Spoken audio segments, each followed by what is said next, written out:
menganalisis asosiasi atau hubungan yang terjadi antara satu item barang dengan item barang yang lain dalam setiap transaksi yang terjadi dalam satu dataset. Topik kita adalah mining association rules in large database. Ada beberapa hal yang kita akan pelajari di dalam hal ini. Yang pertama, kita akan lihat bagaimana sebetulnya association rule di dalam data mining.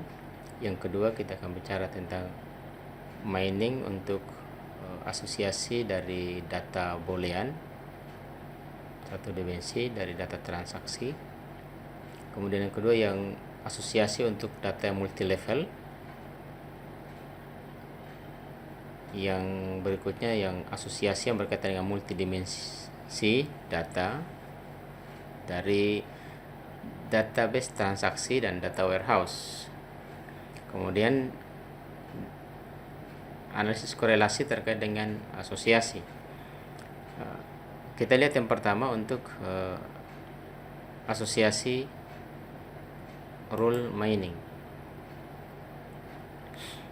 Apa sebetulnya yang dimaksudkan dengan asosiasi mining? Ini penting agar kita memudahkan kita di dalam memahami algoritma yang diberikan di dalam kita melakukan analisis terhadap data set yang kita miliki di dalam satu database. Mining association rules itu tujuannya adalah untuk mendapatkan pola frekuensi dari data. Pola frekuensi maksudnya adalah kalau kita punya struk belanja atau di satu supermarket, dia melihat barang mana sebetulnya yang paling sering dibeli oleh orang. Jadi itu yang pertama, barang mana yang paling sering dibeli. Jadi kalau hanya sekali tidak dikatakan paling sering. Jadi biasanya dalam algoritma ini satu kali itu nanti diabaikan. Yang pertama, menemukan dulu mana yang paling sering. Yang kedua, baru kemudian kita lihat kalau dia paling sering beli, apakah yang sering dibeli ini akan terkait dengan barang yang lain atau tidak. Misalnya kalau orang beli spidol, apakah dia akan beli penghapusnya, atau kalau orang berbelanja di mall kemudian dia membeli misalnya roti tawar, apakah dia akan membeli selainya juga atau tidak. Itu yang dimaksudkan. Kemudian kita melihat korelasi antara satu dataset dengan dataset yang lain, atau struktur hubungan yang terjadi antara himpunan-himpunan dari item atau objek di dalam database transaksi. Items yaitu belanja satu barang dengan barang yang lain. Yang penerapan ini sangat luas sebetulnya.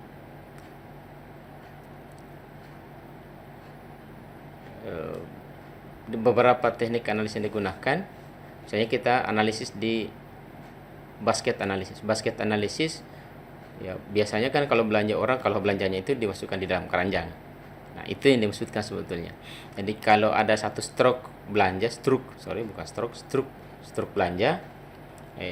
itu ada daftar belanjaan. Nah, daftar belanjaan itu kadang kan ada yang sering berpasangan.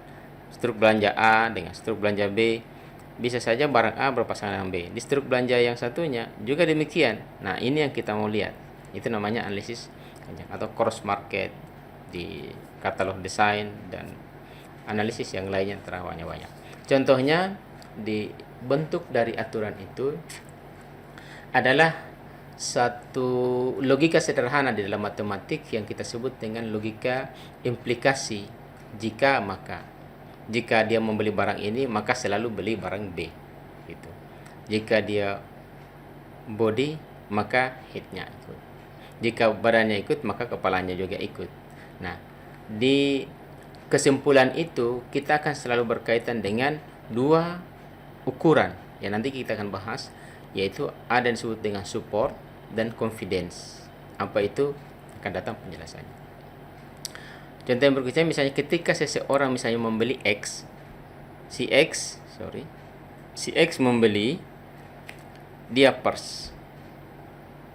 Jika si X membeli diapers, ini bahasa matematikanya, bahasa logika matematiknya. Jika si X membeli diapers, maka si X membeli beers.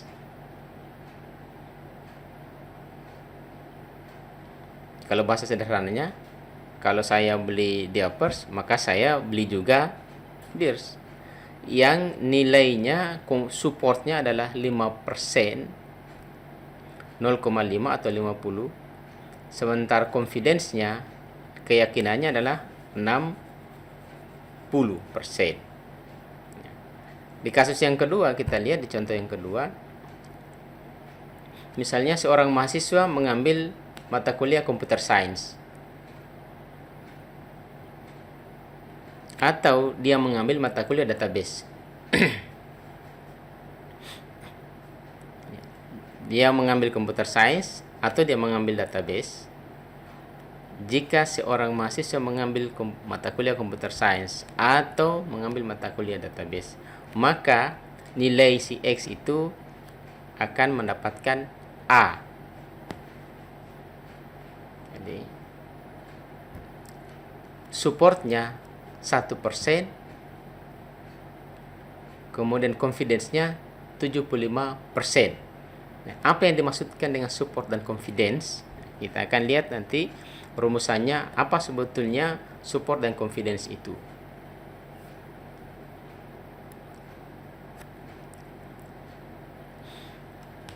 Aturan dasar dari asosiasi, rule aturan asosiasi itu yang pertama, jadi kita punya database dulu, database transaksi. Misalnya KRS itu adalah database transaksi. Jadi kita bisa lihat mata kuliah mana, kalau mata kuliah pilihan, ketika seorang mengambil mata kuliah A, mana yang paling sering diambil oleh mahasiswa. Kalau itu mahasiswanya jujur, kadang kan mahasiswa ngambil mata kuliah ikut teman. Nah, itu yang jadi masalah. Harusnya mahasiswa mengambil mata kuliah itu tidak ikut teman, tapi apa sebetulnya yang dia inginkan, apa yang ingin dia pelajari betul-betul. Nah, itu dia program. Tapi ini kalau temannya banyak di situ ya ikut juga. Intermezzo. Aturan dasarnya dari aturan asosiasi itu adalah kita menyiapkan dulu database-nya atau kita punya dulu database transaksi. Setelah itu setiap dari transaksi itu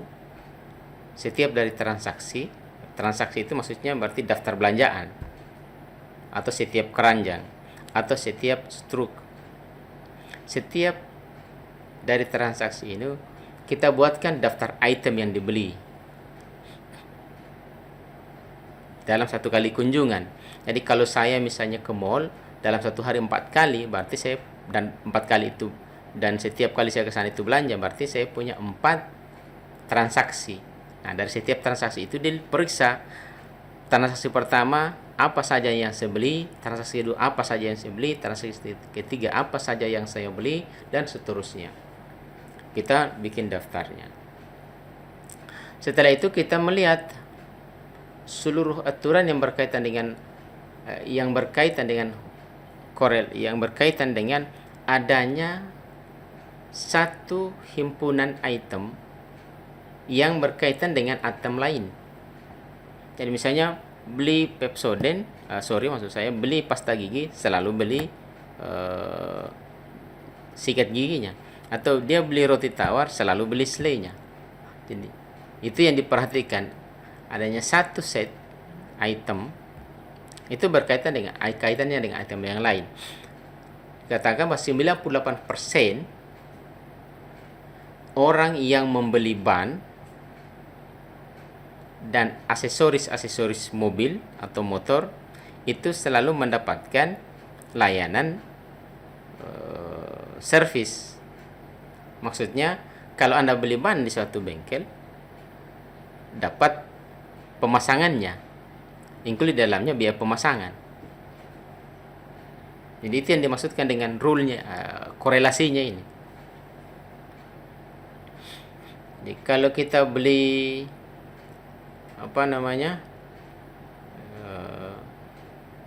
beli spion atau kita beli lampu share atau washer misalnya, biasanya dapat servisnya juga, layannya pemasangannya. Atau kalau kita beli laptop, kalau kita beli laptop, maka dapat juga biaya dapat layanan instalasinya. Penerapannya bisa di maintenance, home electronic, mile, dan seterusnya. Oke. Ada dua aturan ukuran yang digunakan, ukuran rules yang digunakan ada dua, sebagaimana kita sebutkan tadi. Ada yang disebut dengan support dan ada yang disebut dengan confidence. Perhatikan diagram Venn-nya di warna biru itu adalah customer, pelanggan yang membeli bir. Sementara warna merah adalah customer yang membeli diapers. Nah, irisannya itu adalah customer yang membeli kedua-duanya. Jadi membeli ini dan. Nah, sekarang kita lihat dari konsep itu, perhatikan di transaksi itemnya itu kelihatan ada transaksi item, nanti kita lihat dari polanya.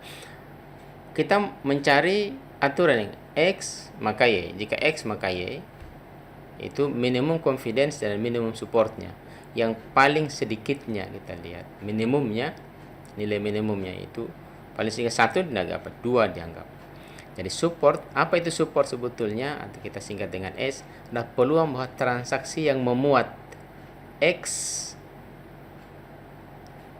gabung Y, X gabung Y.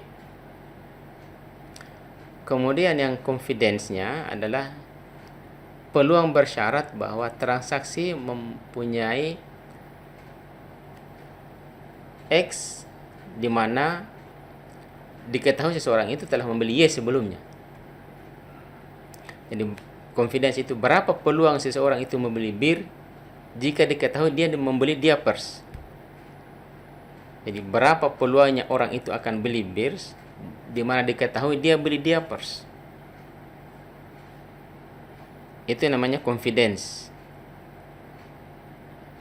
Tapi support itu adalah yang membeli kedua-duanya. Dia membeli kedua-duanya.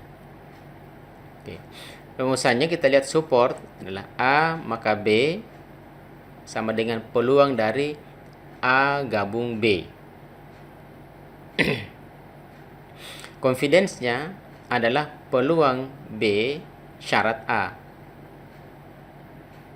Kalau kita lihat confidence peluang ini rumus peluang biasa, sekiranya Anda bisa ulangi di mata kuliah metode statistik dasar. Ini support dari A digabung B dibagi dengan support A. Jadi jumlah support A gabung B, berapa jumlah A gabung B dibagi dengan jumlah A. Kita lihat di contoh kasus yang pertama, di contoh kita ini support 50% dengan minimum confidence 50%. Perhatikan di transaksi ID-nya ada item bought. Ada A, B, C, ada AC, ada AD, ada BF. Maka kita akan urutkan. Maka berapa peluang A maka C? A maka C. Kalau dia beli A, maka selalu ada C-nya. Beli A selalu ada C-nya. Perhatikan A ada C. Jadi confidence-nya itu supportnya 50%, confidence-nya 66. Dari mana itu 66? Kita cek nanti bagaimana menghitungnya. Kita lihat saja dulu dari cara melihatnya. Kemudian C selalu beli A. Perhatikan kebalikan dari dua hal ini. A maka C. Perhatikan A yang ada C-nya, tapi ada A yang tidak ada C-nya di transaksi ID 4000. Tidak ada C-nya. Tetapi perhatikan C, setiap kali beli C selalu ada A. 50 maka dia 100%. Nah, nanti berarti bagaimana menghitungnya yang A maka C? Nah, itu kan mudah. Oke, bisa dihitung sementara sebelum kita menghitung di rumusnya. Kita lihat saja dulu logika yang cara melihatnya dulu secara visual, bahwa metode ini sebetulnya tidak terlalu sulit. Jadi A maka C, kenapa dia 60% tidak 100%? Karena ada di transaksi ID 4000 ada barang A tapi tidak ada C-nya. Dari 3 transaksi, ada 2 yang punya C, satunya tidak punya C. Kelas. Tapi di C, jika seseorang itu membeli C, maka berapa peluangnya dia membeli A? Nah, berarti kan C selalu ada. Tidak ada satupun transaksi yang C, kecuali pasti ada A-nya juga. Demikian. Sehingga dia 50% untuk confidence-nya, support-nya 100%. Berapa peluang? Perhatikan support. Berapa peluang? Berapa peluang dia membeli C dan dia pasti beli A 100%. Oke. Kemudian yang berikutnya kita lihat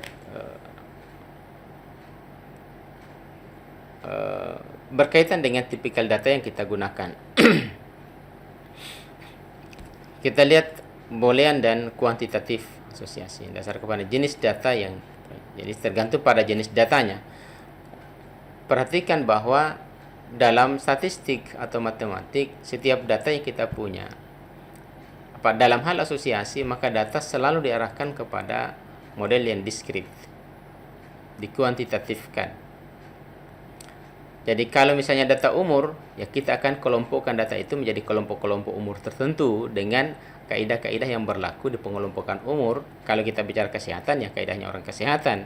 Kalau kita bicara kependudukan terkait dengan produktivitas, ya kita bicaranya terkait dengan demografi itu juga. Oke? Jadi selalu melihat bidang ilmu mana kita bicarakan. Sekarang kita lihat kaitannya dengan kasus ini.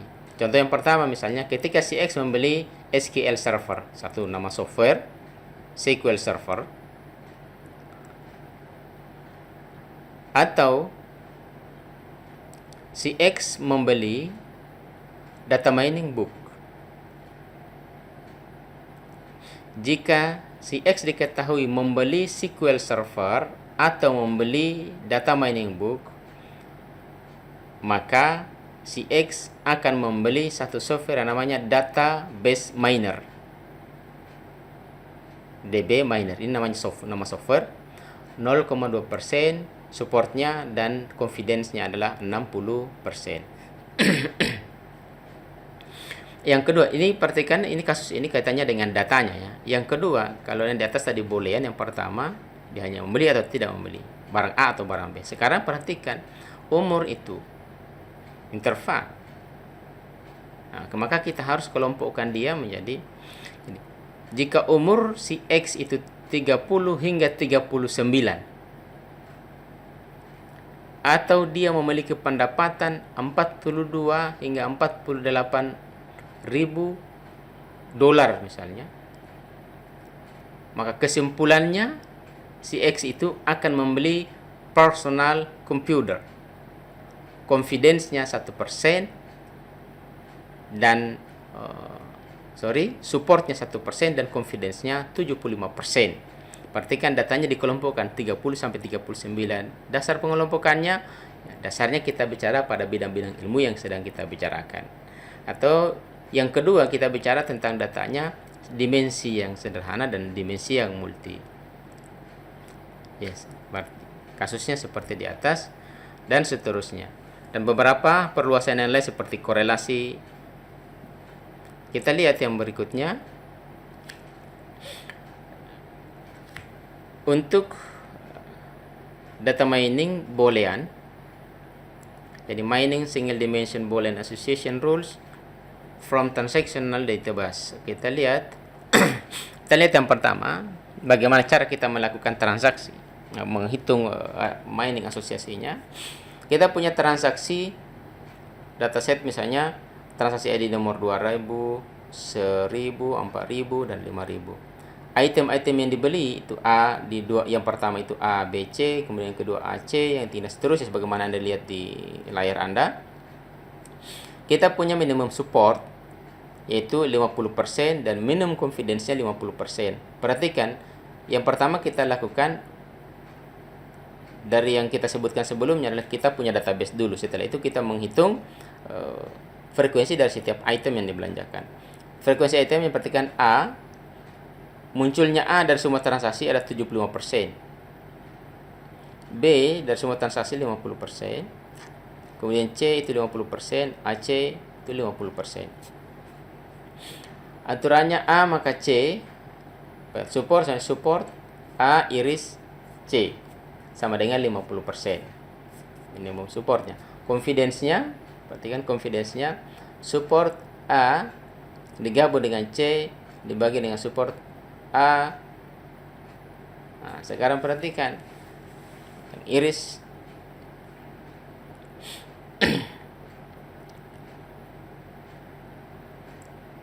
berarti 50% bagi dengan 75%. Ya, silakan dibagi. Kalau kita lihat di sini,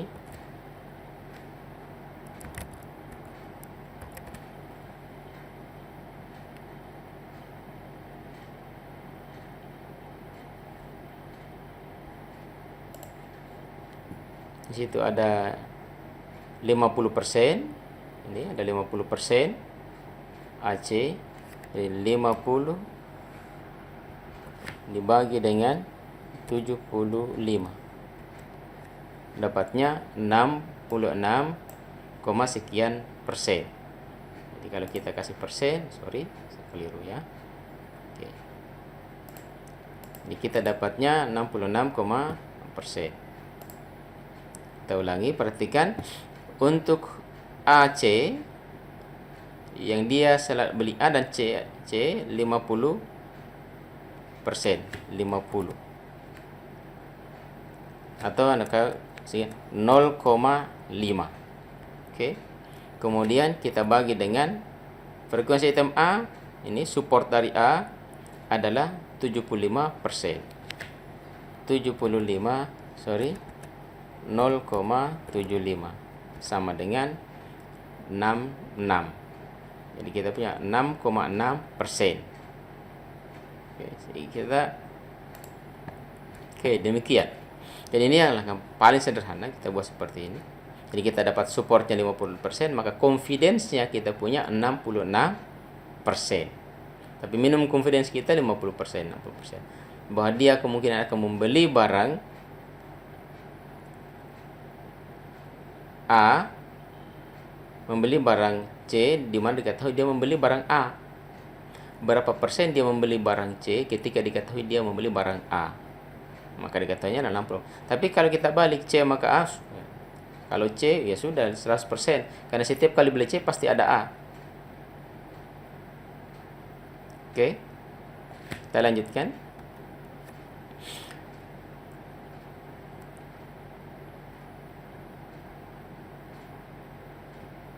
Oke. Nah, kalau di dalam prinsip a priori, perhatikan bahwa item yang kita hitung itu adalah item yang dia merupakan frekuen, maksudnya dia sering. Kalau hanya sekali, tidak dikatakan sering. Makanya dari data ini, perhatikan E dengan F itu tidak masuk di dalam perhitungan, D tidak masuk. Kenapa? Dia hanya sekali aja dibenarnya.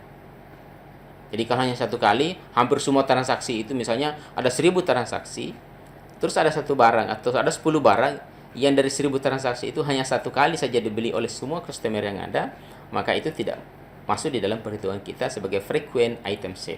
Frequent di sini adalah minimal dia pernah dibeli 2 kali. Oke? Kita lihat dalam algoritma a priori, perhatikan kita mencari namanya item set, kemudian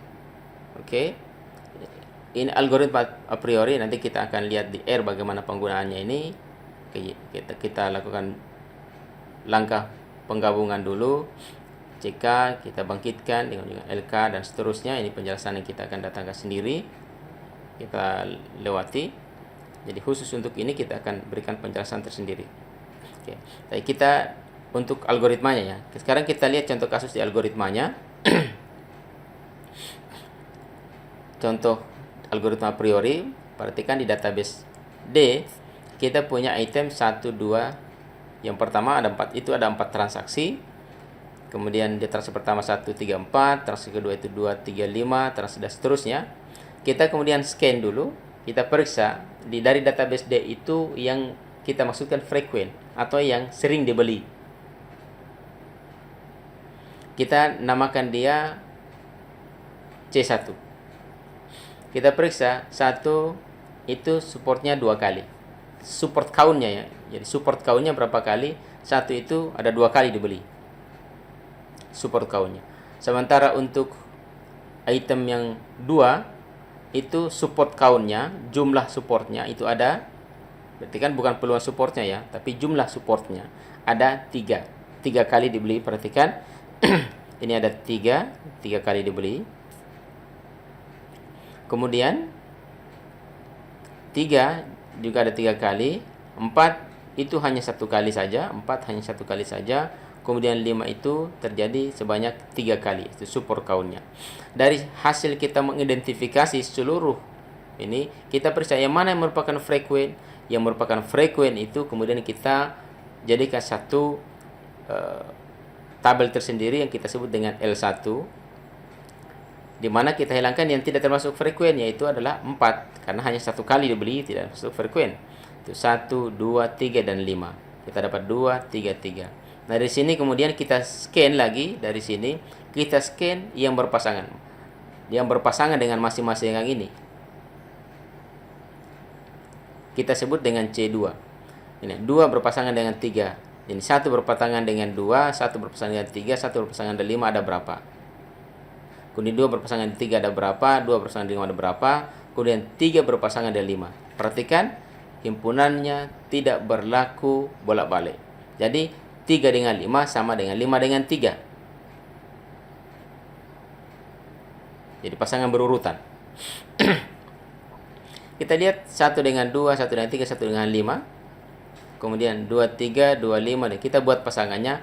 Dari pasangan ini yang dibangun ini, yaitu kita sebut C2, kita kemudian cross check ke item D-nya. Kita scan dari item D, dari yang ini, dari yang pasangan-pasangan yang kita buat ini, pasangan berurutan yang kita buat ini, kita cek di D apakah ada. Misalnya 1, 2, 1, 2, dan 1, 2 hanya 1 kali muncul. 1 kali muncul. 1, 3 kita periksa di D. 1, 3, 1, 3 ada 2 kali muncul. 1, 5 kita periksa. 1, 5, 1, 5 hanya 1 kali muncul. Kemudian 2, 3, 2, 3, 2, 3 hanya ada 2 kali muncul. 25, 25, 25, 25 ada 3 kali muncul. 35 ada 3 kali. Nah, dari C2 ini kemudian yang berpasangan 2 kita periksa yang merupakan frekuen dan yang bukan frekuen. Yang bukan frekuen kita hapuskan menjadi L2 sehingga menjadi 13 saja, 23, 25 dan 35. Sementara itu 12 dengan 15 tidak masuk di dalam hal tersebut karena dia hanya 1 kali pasangan saja. Lalu kemudian kita cek dari pasangan ini, kemudian kita buat pasangan-pasangan yang mungkin terjadi. Pasangan-pasangan yang mungkin terjadi sebanyak 3 kali pasangan. Jadi 1, 3, 5, 2, 3, 5. Hanya itu yang mungkin terjadi. Yang ada adalah scan 2, 3, 5. Jadi perhatikan 2, 3, 5. 2, 3, 5. Jadi 2, 3, 5 kita cek apakah ada yang 2, 3, 5. Dari D kita punya 2, 3, 5 dan 2, 3, 5. Kita punya 2 pasangan data. Nah, demikian contoh bagaimana algoritma a priori ini, algoritma ini bekerja. Oke.